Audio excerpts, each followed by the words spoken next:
meistrui Radovanui. Ties jūros keliu tarp Polai ir Aspalato miestų arba Pulos ir Splito, kur graikų žodžiai be vargo įplaukia vietos tarmėn, o graikiškas riešutas krinta ant nugludintos grindinio plokštės, pasimatoma bent neilgam. Debesys žada kaitrą, šešėlis retkarčiais temdo lango mezginius arką. Nuo aikštės į kairę portalas painus kaip tylė leison. Gauruoti marmuro lakštai skirti visiems, bet geriausiai skaitomi Dievo. Du liūtai tos pačios giminės kaip anie, patarnavę Morkui ir Jeronimui sergsti duris. Už jų neatspėsi piliojus kliautų klypės navos.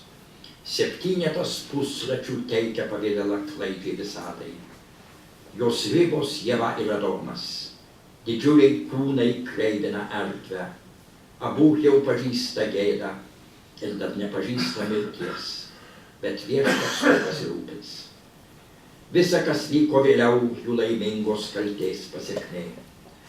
Vynuogenogiai, šernai, elniai, medžiokliai tarp ūglių, aukų nuo žudikų beveik neatskirsi akmens tankumynę, gruodis skerdžiamas juosvas peniukšlis, sausį rūkomos dešros, prie kūrenamo židinio senis, įsmeigęs į puodą akis, jaunikaitis kerpantis avį, sužvarbęs nuo vėjo, kitas, o gal ir tas pats palenkęs amforą, trečias, o gal ir tas pats romėniškų šarvų, nes kareiviai bus visada, kaip kovo mėnuo ir Marsas.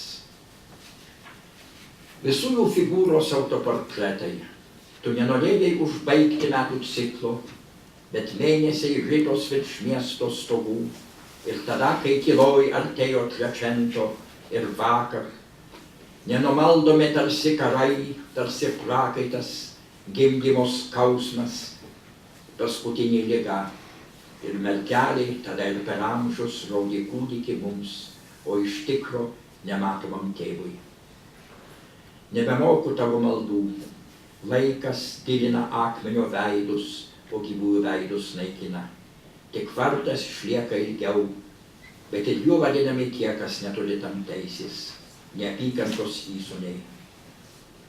Vakaras, kateris varto putojančią įlankos knygą, būri ir jos atspindys įsirašo vandens paviršiui, nelyginant alef. Virš bokšto sklendžia balandis, kas nors Radovanai pasakytų, jog jis tavo siela. Bet nevirstami kitą gyvybę nuo dienos, kai prarado brolių.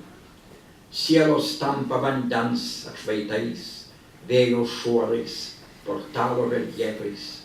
Priimsime šitokią dalę skirtą mūsų eronui.